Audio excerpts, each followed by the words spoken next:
Hello friends, आइए हम लोग कोऑर्डिनेट कंपाउंड में आइसोमेरिज्म देखते हैं। और आइसोमेरिज्म में पहला हम लोग देखेंगे संरचनात्मक समावयवता क्या होती है।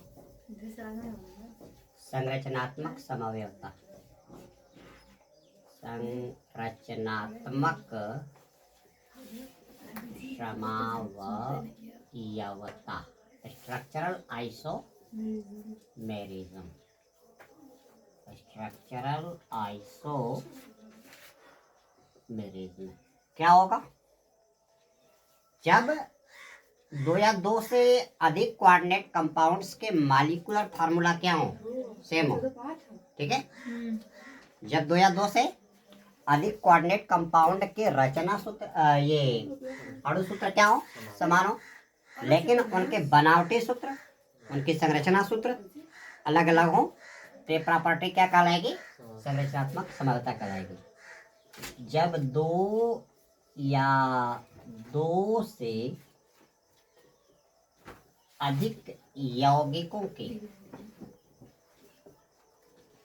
अणु सूत्र, इंग्लिश में क्या बोलेंगे? Molecular formula. मॉलिक्यूलर फार्मूला क्या हो? एक जैसे हो, परंतु उनके संरचना सूत्र,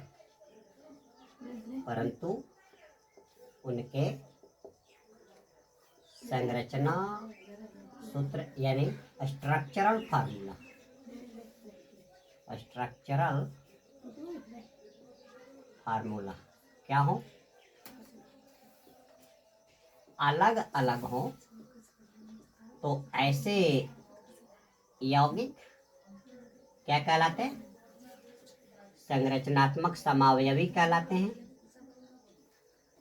ऐसे यौगिक संरचनात्मक समावयवी तथा यौगिकों का यह गुण क्या कहलाता है? संरचनात्मक समावयवता कहलाता है। संरचनात्मक समावयवता कहा जाता है। आपकी संरचनात्मक समावयवता को कुछ प्रकार में आप क्या कर सकते हो, डिवाइड कर सकते हो। नंबर एक आपकी क्या है? आयनन समावयवता, आयोनाइजेशन आइसोमेरिज्म। आयोनाइजेशनल आइसोमेरिज्म। ये क्या होगा? ऐसे यौगिक जिनके मॉलिक्यूलर फार्मूला सेम, परंतु वे विलयन में अलग अलग प्रकार के आयन उत्पन्न करते हो।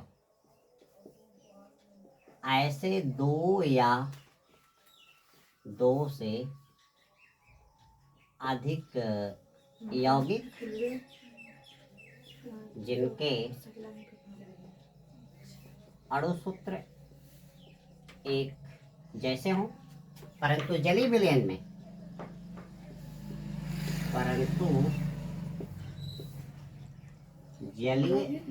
में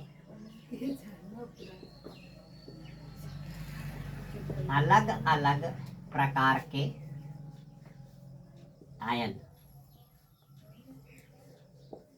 उत्पन्न करते हो। जैसे हमने आपको दिया पहला एक एग्जाम्पल दिया। एग्जाम्पल आपका दे रहा है CONH3 का पेंटाइज,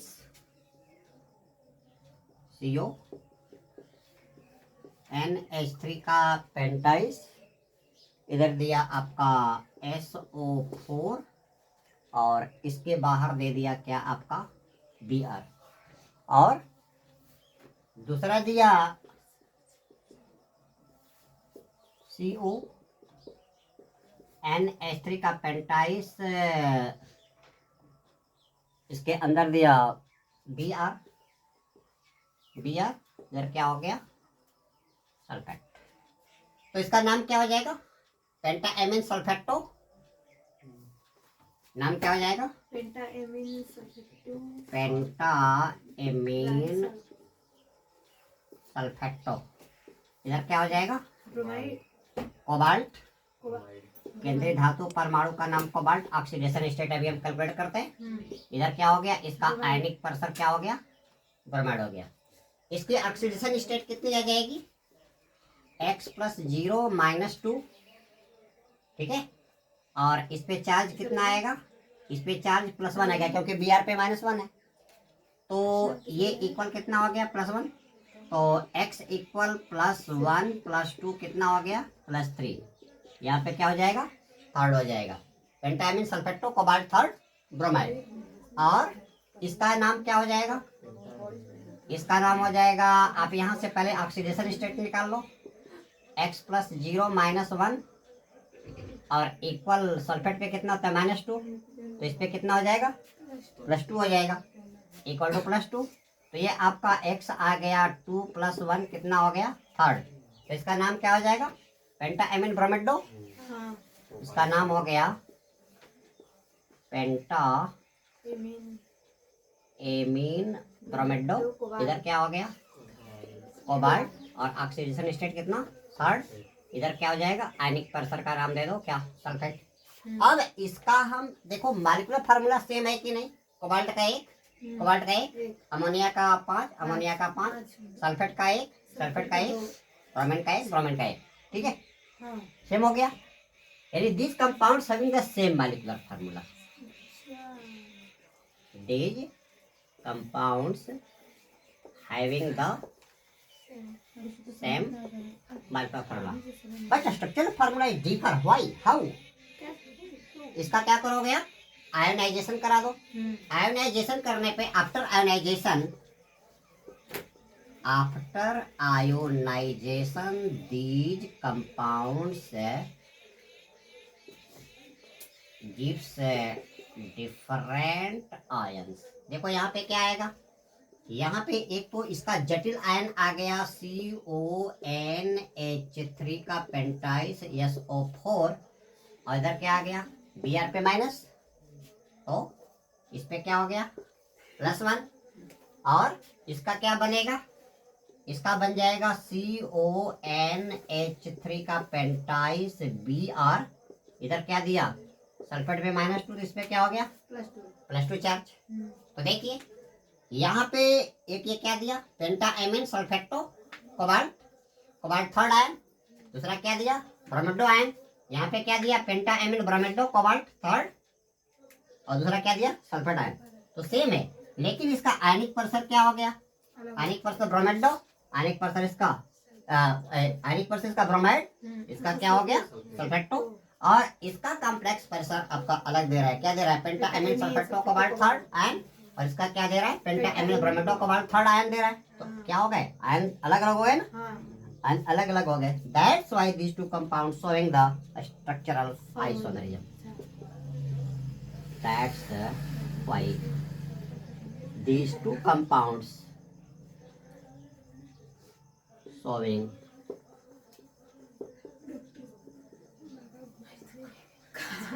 स्ट्रक्चरल आइसोमेरिज्म। समझ में आ गई? दूसरा हम लोग देखेंगे जल योजन समावयवता। सेकेंड टॉपिक है आपकी जल योजन समावयवता, हाइड्रेशनल आइसोमेरिज्म। हाइड्रेशनल आइसोमेरिज्म ये क्या होगा भाई?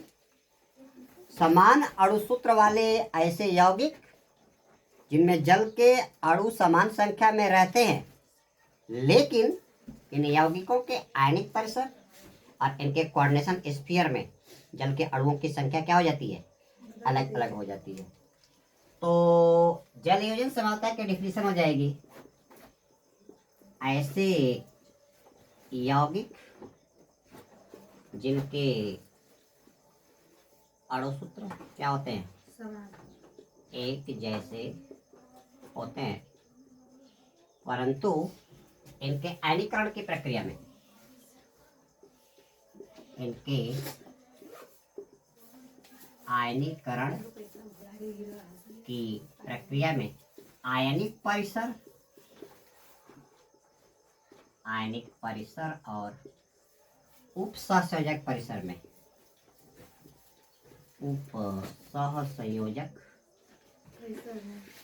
में जल के अणुओं की संख्या में क्या होता है, अंतर होता है। अणुओं की संख्या में अंतर होता है।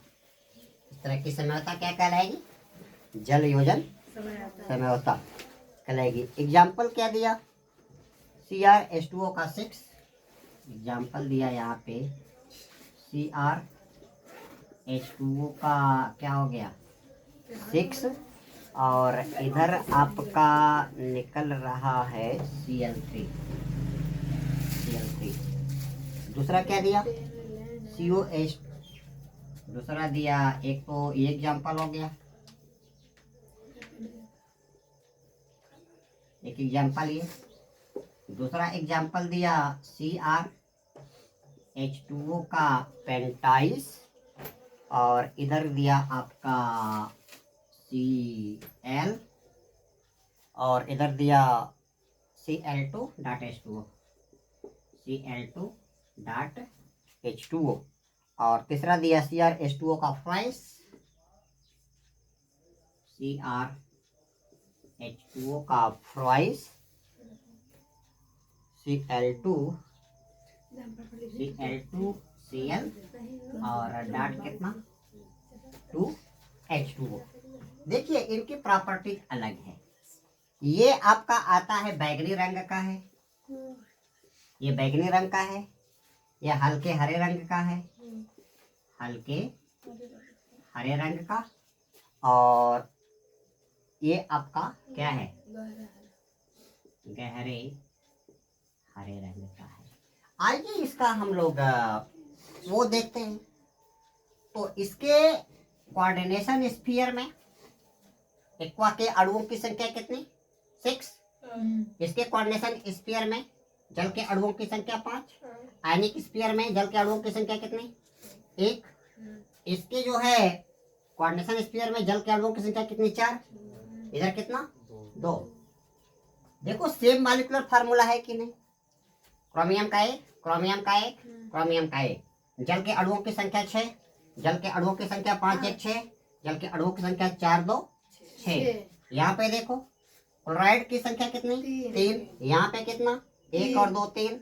यहाँ पे क्या हो गया, 2 1 3। ठीक है, इसका नाम क्या हो जाएगा, hexa MN chromium, hexa aqua chromium chloride.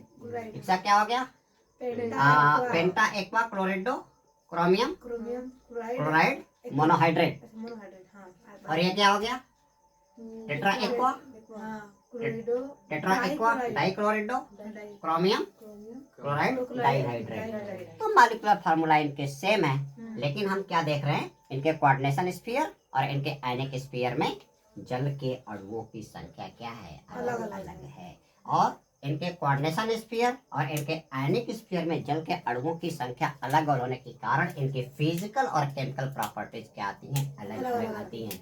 क्योंकि ये आयोनाइजेशन करने पे यहाँ पे क्या करेगा, 3 प्रोटॉन देगा, यहाँ पे 2 प्रोटॉन देगा, और यहाँ पे क्या करेगा, 1 प्रोटॉन देगा। तो इसकी आयोनाइजेशन प्रॉपर्टी अलग अलग होने के कारण, ठीक है, इनकी फिजिकल एंड केमिकल प्रॉपर्टीज क्या होती है, डिफर होती है। और आइसोमेरिज्म की डेफिनेशन आप जानते हो, 2 or more compounds having the same molecular formula but different structural formula due to big differences in their structural formula, their physical and chemical properties are differ. So such type of compounds are called as isomers, and this property is called isomerism. And here we are looking that in these compounds there is differences in the number of molecules of water in their coordinate sphere and in this their ionic sphere. तो दोस्तों अगले video link में आप लोगों को मैं बहुलकीकरण समयोता या polymerisation isomerism topic पे चर्चा करूंगा। आप मुझसे जुड़े रहिए। Very shortly I will release my next video link written on this topic. Thanks. पैसा रख दीजिए पहले तब